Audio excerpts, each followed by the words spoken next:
So Chodesh Tov, everyone. It's Rosh Chodesh Kislev, and welcome to Psalms for Life, in which we explore a different chapter of Psalms each week. Bezras Hashem, we will continue to do so. And we want to thank Esther Elagorovich for sponsoring this series. It's a big undertaking because there are 150 Psalms. And we're already up to Psalm 39, which is amazing and incredible, Baruch Hashem. And we'd like to ask that Hashem to please, in the merit of really getting women to understand Psalms and to say Psalms, and with more kavana, with more intention and focus, it should be a source of bracha, the hatzlacha, for the Gorovich family. And also, we are dedicating this class to all the hostages to be freed soon. Please, Hashem, let them all come home safely, because each of us, if we take a moment to imagine I can't even say it without tearing up, the absolute horror of not only the hostages, but what their families are feeling. Our hearts should remain connected to them, and whatever we do, whatever mitzvah we do, whatever prayer we say, we should keep in mind the hostages, we should keep in mind the soldiers, and we should keep in mind the Jewish people for our safety and protection. Okay. So Psalm 39 is part of that series I mentioned, which began last week, about those 4 Psalms from 38 through 41, which describe David's suffering with illness. But our sages say this is a reference to the suffering of the Jewish people. Now, it can also be referring to a personal illness, but we are going to view this through both lenses today. And this segula for this psalm it's a psalm to sweeten harsh judgments, harsh decrees. And whenever we see that the Jewish people are going through such a threatening, difficult time, a dangerous time, not only dangerous physically, which it is, but dangerous spiritually as well, because it's confusing people, it's depressing people, it's causing people anxiety. All of this increases our doubts and excuse me one moment. It increases our confusion and increases doubts, and it weakens emunah.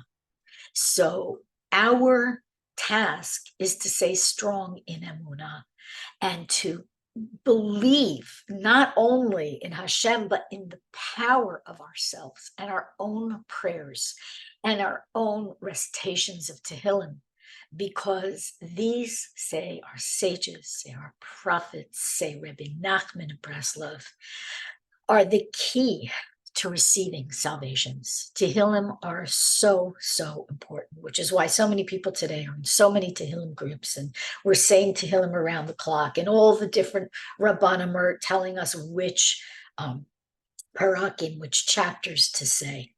And Psalm 39 is an important one. Okay, so they were all important, but it's also important.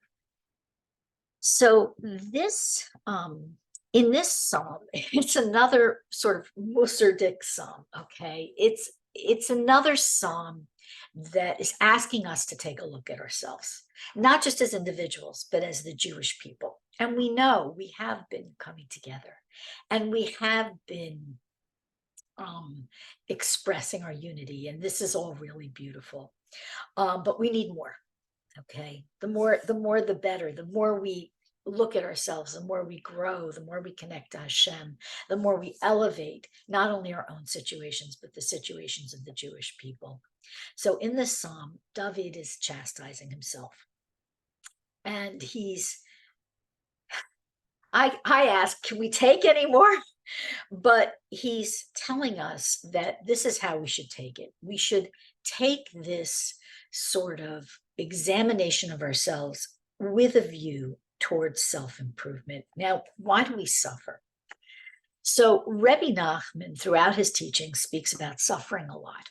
And one of the aspects of suffering is suffering brings us to this kind of self-examination that David is doing, and it brings us to a greater awareness.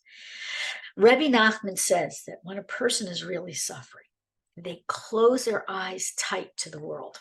Okay, if you ever saw a young child, I don't mean a 2-year-old who's screaming, but let's say a 10-year-old getting an injection, they're going to go squeeze their eyes closed and go, ow. And sometimes even adults are going to do this. And God forbid anybody has an illness, we shut our eyes. What Rebbe Nachman says we're doing in this instance is we're shutting our eyes to the world and we're turning our thoughts heavenward. Okay, hopefully that's what we're doing. And we're looking away from what the apparent material reality is, which isn't such a hopeful material reality, and we are relying totally on the words of our tzaddikim and our sages and the words of our holy Torah. Okay, this psalm also, we can categorize it as a spiritual battle cry, and we're going to learn that in a moment. So we're going to begin with the first verse. Okay. Lamanatseach lidusun mizmor leDavid. So Lamanatseach means for the conductor. And this psalm is a psalm that is good for countering harsh judgments. Why? Because the term Lamanatseach is related to Netzach. Okay, you can hear the Netzach in Lamanatseach, you can hear the consonants.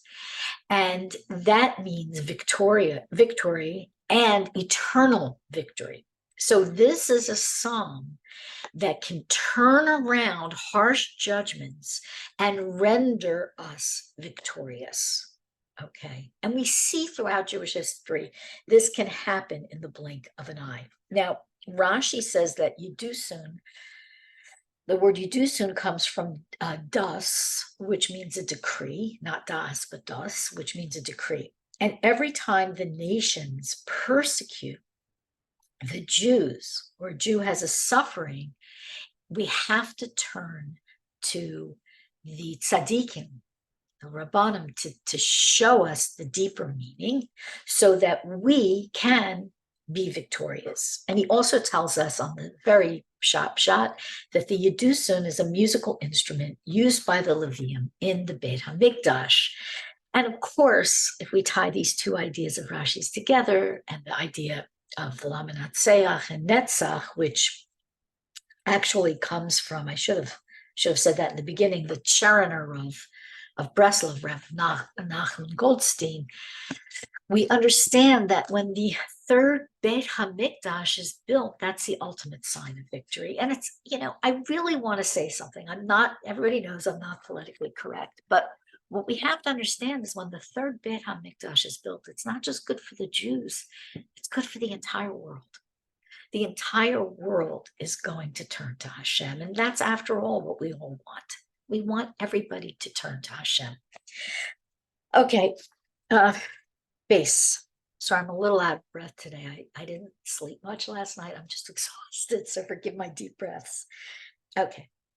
Amarti eshmara darachai mechato vilshoni. Eshmara lifi machzom be'od rasha lenegdi. Okay. So I said I will guard my eyes from ways of sinning with my tongue, my lashon. I will guard my mouth, lefi, as with a muzzle, a machzon, while the wicked man is still before me. So what does this mean? So Malbim gives us an insight and says that the lashon, the tongue, is internal, which implies an intellectual commitment to not speaking out against Hashem when we're in suffering, to not questioning Hashem, to saying, Hashem, okay, we're suffering. Please let us remember to turn to you and cry out to you so we get out of it. And the Lashon implies that inner transformation we have, an inner type of spiritual maturity, if you will. The mouth, the peh or lefi here, to my mouth, is talking about the external practice of not shouting out. And so that we don't hear our negative words, and so that others aren't influenced negatively by us. So the damage done by the tongue, we all know, and this constant theme of David, which makes sense, because what are we doing? We're saying Tehillim with our tongue. Tehillim are purifying our mouths as we speak, okay? But the damage a person can do with their tongue is terrible. You can literally turn someone against the Jewish people with the tongue. We see this, okay? We see this going on right now. And so the way to counter these things is, yes, sometimes we do have to point out their lies and so on. Okay, that's true.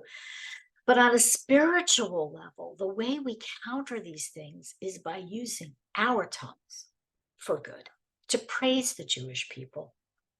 I'd like to encourage you to watch the interview I did with Vera Kessler on the psychospiritual approach to countering anti-Semitism, Jew-hatred. And you can find the introduction to this on my YouTube channel. And it's important because all of the advice involves inverting what the other side is doing. They hate us. They hate the Jewish people. We love the Jewish people. They talk bad about the Jewish people. We talk good about the Jewish people. They curse the Jewish people, chas v'shalom, but they do. What do? We bless the Jewish people. We have to believe that this is the power that each of us has as a Jew and as a Jewish woman particularly, because we know we have the gift of speech. Okay, our sages tell us a Jewish woman has 9 parts of speech. So it's up to us to use those 9 parts for good. Okay, now I want to share with you a beautiful quote from this holy soldier, Yossi Herskovich, Alav Hashalom. Those who were at the Sunday night get together have heard this before, but I really want to repeat it. He was killed in Gaza.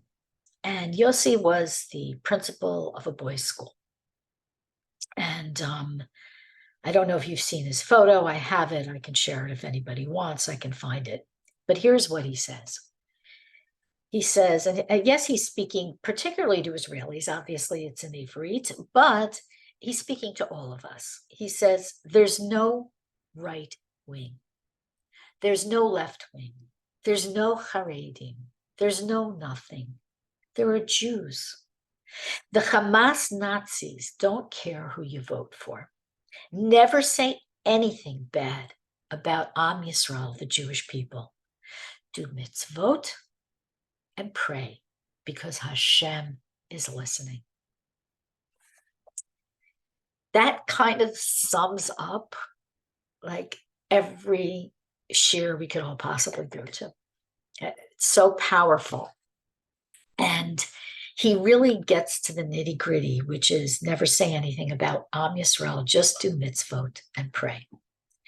And we know that Rabbi Nachman says that a Jew should never, ever say anything bad about another Jew or another group of Jews. That's actually considered to be a bigger transgression. If you say, oh, that group over there, oof, I don't like what they're doing.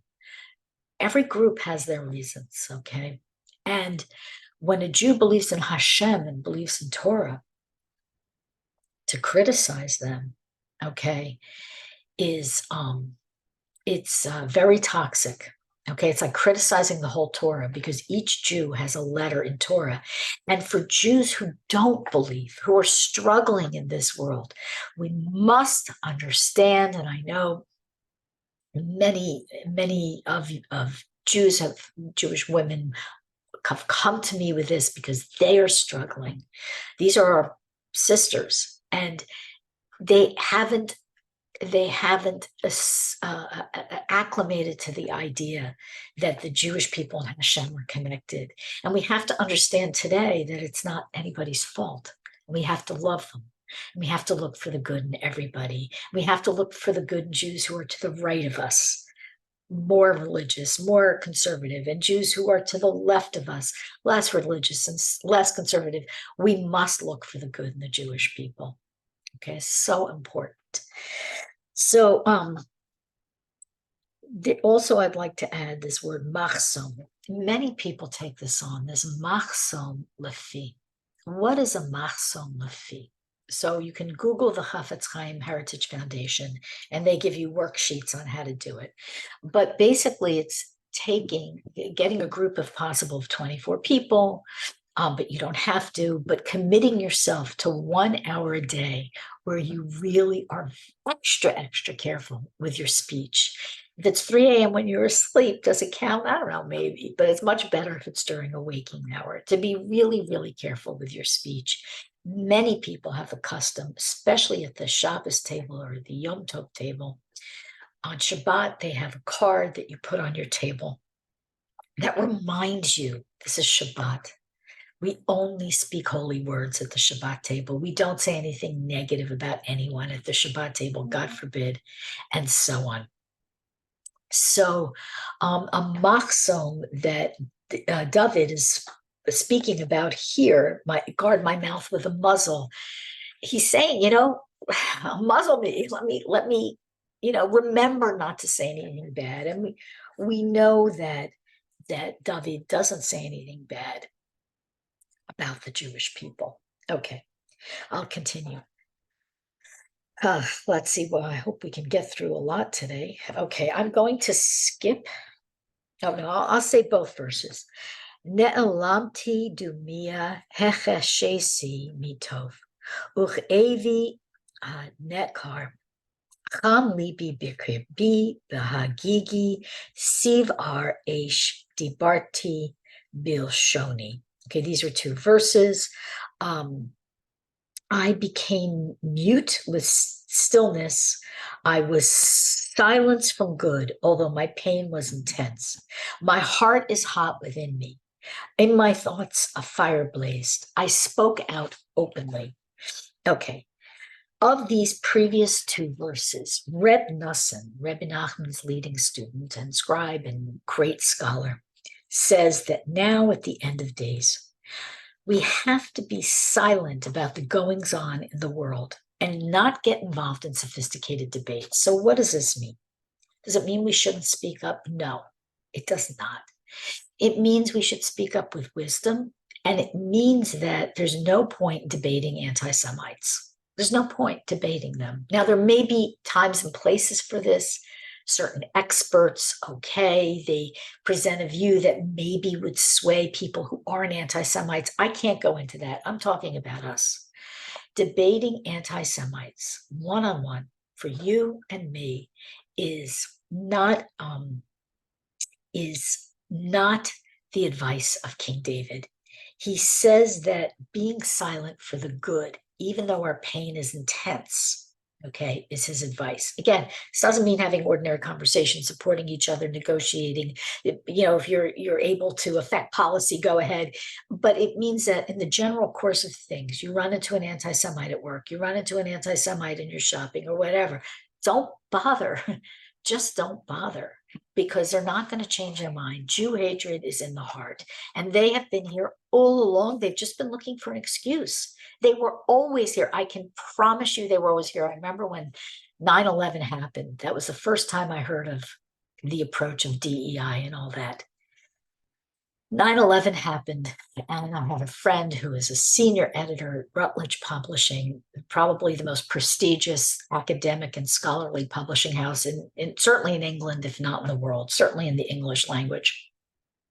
I had lived in England for a while and had done some things with her. So anyway, we spoke right after 9/11, and I was very naive. And I thought she was going to call me and say, "Are you okay? Is everybody you know okay? I'm so sorry that 3,000 people were killed." And she said to me, I will never forget as long as I live. She said, "I hope people aren't going to use 9/11 as an excuse to persecute minorities." It was just like, what? How do you get there? How do you get there? So this kind of thinking where everything is judged in terms of race and ethnicity, except for the Jews. The Jews are the exception, okay? It doesn't matter what color we are. We're just always going to be the exception, whether you're an Ethiopian Jew or you look like me. It doesn't matter. How do we get there? So this is the construct that has been taught for at least 20 years, probably more, this critical theory and this DEI. And it's really awakened a lot of Jew hatred, people's hearts, and hatred for Israel and hatred for America, obviously. Debating these people, their thinking is so twisted. If you've ever seen a syllabus from one of these classes, it just doesn't make sense. So, okay, let's see. So we have to be realistic, they hate us. Okay, why debate? We can speak the truth to others to garner support, obviously. Well, of course, the main speech of a Jew is to cry out to Hashem. Rabbi Nachman tells us, what is speech? What is perfected speech? Tefillah. Rabbi Nachman tells us about the power of Tehillim and knowing what you're saying when you say Tehillim. Yes, it's great to say a lot of Tehillim. Go ahead. If you want to say Sefer Tehillim and you can't cut the entire book, a lot of people have this custom to say it on Shabbat. Go ahead, say it, okay? But also make sure that you also say at least some of those Psalms with a lot of intent and focus. So, for example, every week I make sure that the Psalm that I learned that I'm really able to focus on, as well as other ones that I happen to know well. Okay. Let's continue. We're on Hey. Okay, well, verse 5. Hodieni Adonai kitsi umidas yamai mahi Eda me hadel ani. Okay, oh Hashem, let me know my end. Let me know the measure of my days, what it is. I want to know how deficient I am. What is going on here? So the Talmud tells us that David wanted to know when he would die because he wanted to stay focused on his goal. And that's why he uses the expression of the measure of my days. He doesn't say how many days am I going to live. Okay, he says the measure. He wanted to achieve what he needed to achieve. But Hashem has a rule about this. So finally, Hashem relented and let David know that he would die on Shabbat. So, as a protection, every Shabbos, David would learn Torah the entire time as protection against the angel of death. And one time, just one time, the angel of death went down to the garden behind David's study, and he made a big crashing sound. And David wanted to investigate this. So he went down a ladder or steps, and he was learning Torah the whole time because he had a lot of Torah memorized. So he was reviewing it in his head.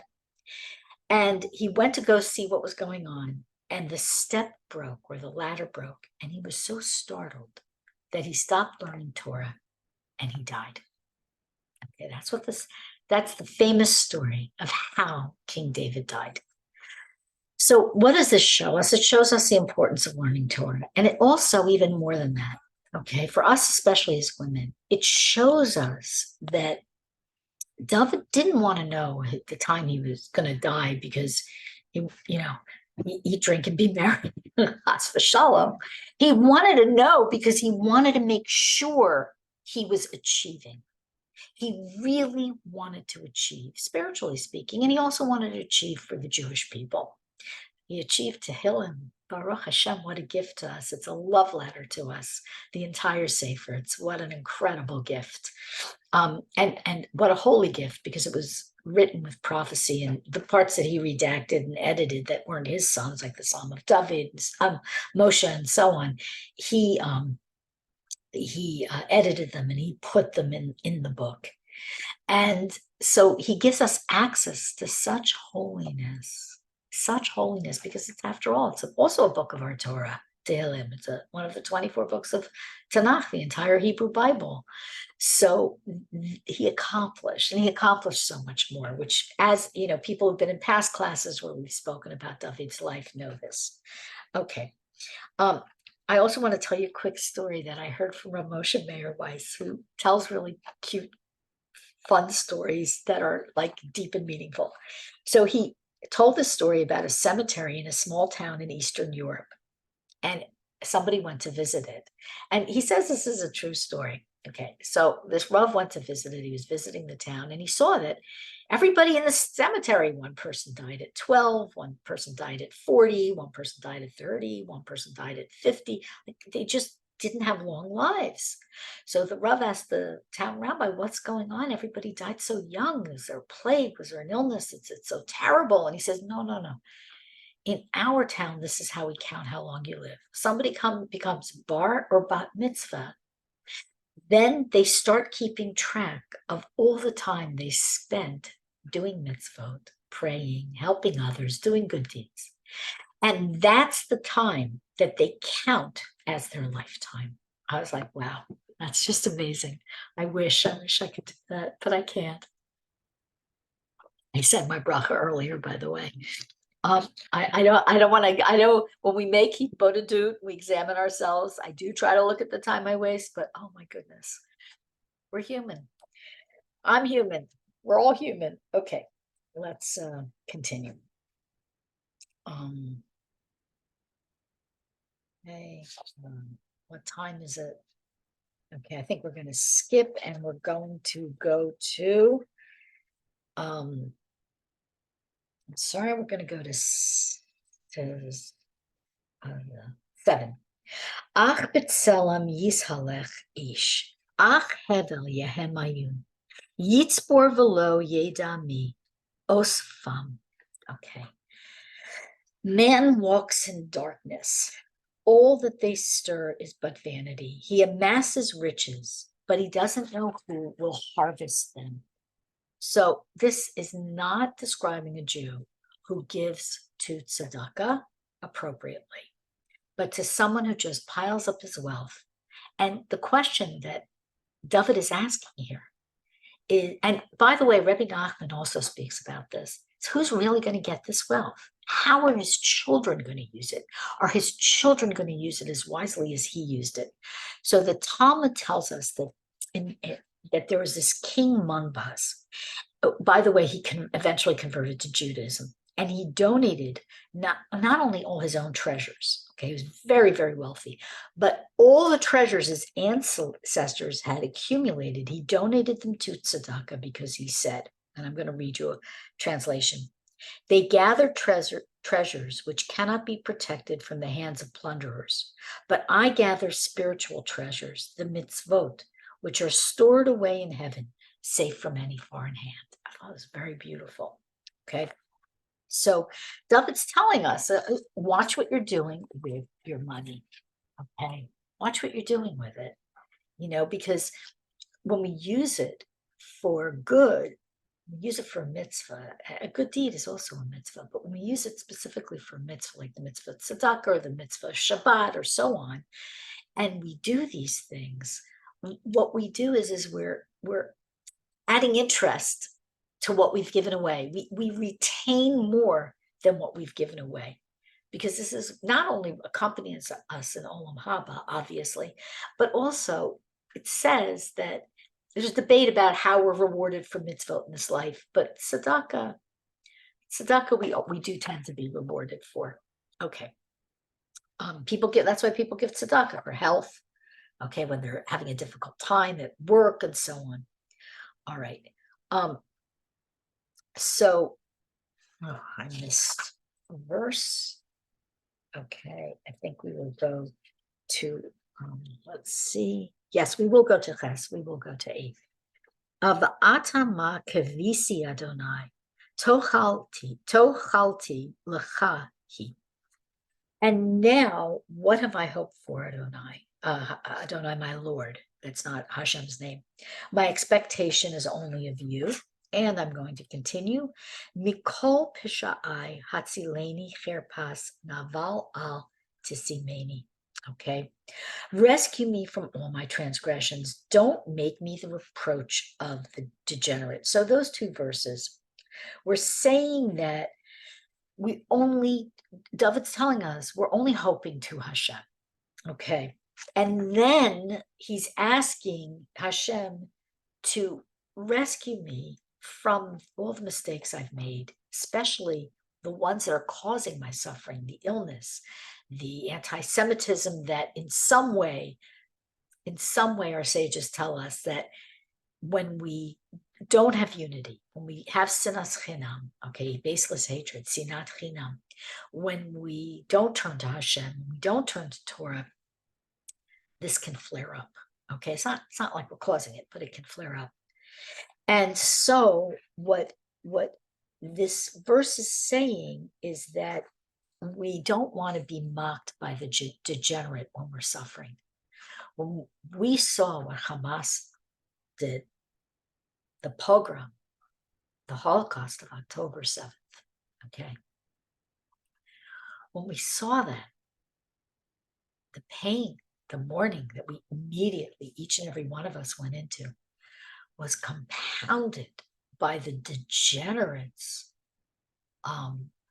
cheering, and the groups that some people had supported these certain groups in America, joining in, showing us who they really were. The mask was down. So Rashi says that the nations of this world, by rights, shouldn't have any troubles in this world, okay? We should have troubles because the troubles cause us to call out to Hashem. But the nations, this world belongs to them. And why do they have troubles at all? So Rashi says in part because of this verse of Tehillim. This psalm, which says, don't make me a disgrace before these degenerates, Rashi is saying, don't make me a disgrace before Esav and so on, because they will then have no afflictions themselves, and they will compound their disgust and hatred and name calling and so on, and violence, chas v'shalom, against us. So thank God they have some sufferings. We see right now, we see there was just all these people killed in the Middle East. It has nothing to do with the Jews, killed one-on-one by Arabs killing other people. We just saw a big expose on slavery of Africans by Arab nations. Like, nations are suffering. There's a big volcano about to explode in Iceland. Now, God forbid we should want the innocent people to suffer. We don't. But the point is that Hashem is telling the nations, you're suffering too. Okay. And when you cause suffering to the Jews, you suffer too. Okay. Now, I want to say that as we cry out to Hashem, yes, Naomi wrote the earthquakes. Okay. And Helene, I see your question, but we'll answer that at the end, I think. Okay. So all of this that's going on, okay, is a sign to us. When the nations suffer, yeah, it's a sign to them, but it's primarily a sign to us that we need to do tshuva. We need to look to Hashem. We need to cry out to Hashem and plead to Him and pray and give tzedakah and do mitzvahs and help each other and so on. But at the same time, I want to be clear that as we do tshuva, Rabbi Nachman says that we should do a tshuva for an hour a day, but more than that will make us depressed. We shouldn't necessarily beat ourselves up. Not necessarily, we shouldn't all beat ourselves up. We should actually focus on the good we do. Because again, this is another inverted thinking of Rebbe Nachman, which is the only right way up to think. When you focus on the good, you build more good and you attract more good.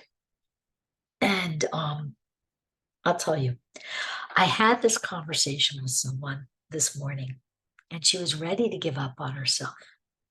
And she was ready to give up on spiritual growth because she thought that when she saw everything going on around her, that she herself had also failed. And she said, and this is her words, and I asked her if I could share her words. She said she didn't feel any authentic Jewishness inside.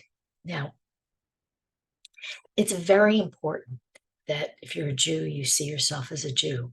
It's very important you understand the holiness of your neshama, your nakuda tova, because this is truly what's going to motivate you to do good. If you're motivated out of anger because the degenerates are mocking you, that's not what King David's telling us. That's not what he's telling us. What is he doing to get them to stop them from plaguing him?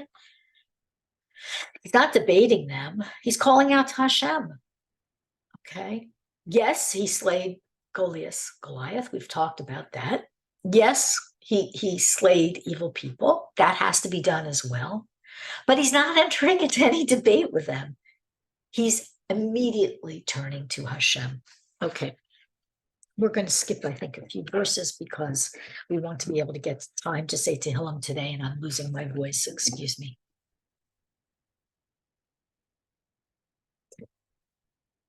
And by the way, you can read the rest of the verses. They all make sense.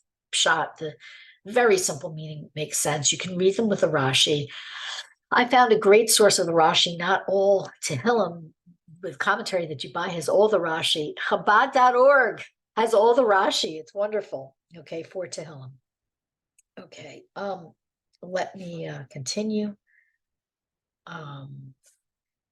Let's see, I think we're going to go to Yud Gimel to 13. Shima sefilasi Adonai, vishavasi ha'azina, el dimasi al techarash, ki ger anochi imach, toshav kechol avosai. So hear my prayer, Hashem, and lend an ear, turn an ear to my outcry. Don't be mute because I am a stranger with you. Don't be mute to my tears because I am a stranger with you, a settler as all my forefathers. So Rav Hirsch, I want to just share this with you. He calls tears the sweat of the neshama. So beautiful. It's really beautiful. These are the tears that David is speaking of here. He's not crying because he doesn't have chocolate cake for dessert, or he's not getting his way. Okay. Or he's in an argument with his wife. He's crying because his neshama is exerting itself. Amazing. Okay. He feels like a stranger to Hashem. He wants to come closer to Hashem. So he's like, he's working out his neshama. He's working out his neshama. Okay. So he's crying. These tears are very, very precious. When you have tears because something you have a lack in your life, you're looking for a shidduch, you lack a spouse, you're looking for children, you lack a child, you're looking for grandchildren, you're crying with your daughter or your son, you're struggling with parnasa. Remember to link your suffering to not only your own personal missteps and transgressions, okay, but link them to also our biggest lack, the lack of the Beit HaMikdash, the lack of the Geula, the lack of Mashiach. There's a special prayer service we say in the middle of the night called Tikkun Chatzos or Chatzot. I can share with you how to do that if anybody's interested. But essentially, the idea is to join your own tears to Hashem's tears, to the tears of the Shekhinah, for what's lacking for all the Jewish people, for the exile of the whole world. The whole world's in exile, truly, truly. Okay, so these are the tears that David is speaking about here.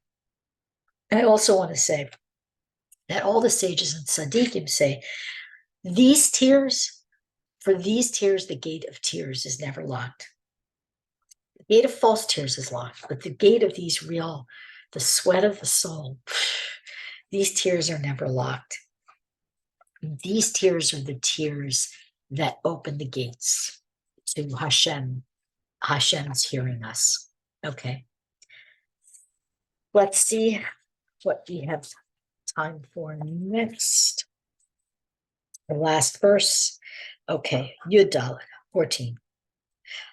Hasham mimeni va'av liga b'terem elech be'emeni. Okay. This I'm going to read a translation of because it's a combination of translations that I found. Okay. Release me that I may regain my strength before I depart and am no more.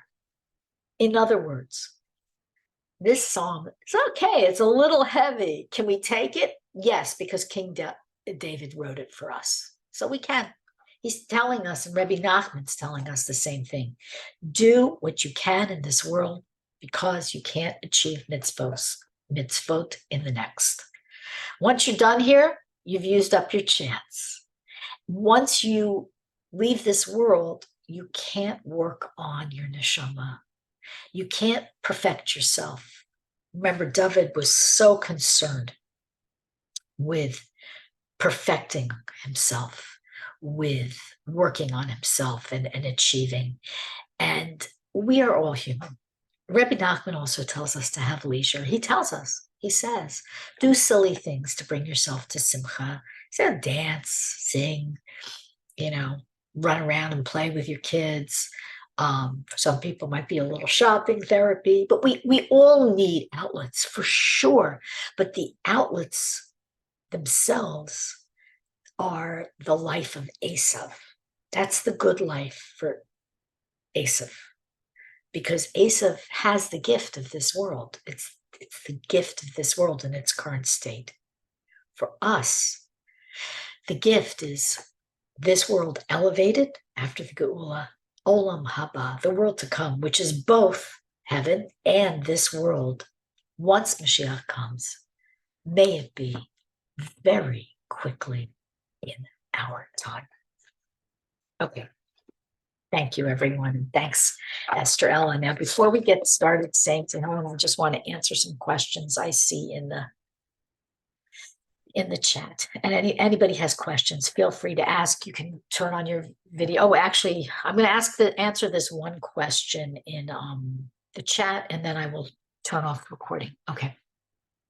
So many people in my life, family members and friends, are using social media to passionately debate against anti-Semitism.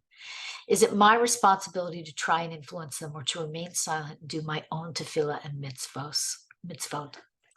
So I would probably say the latter, okay, unless they're particularly open to it. And, there's a place, I don't know that it's totally black and white.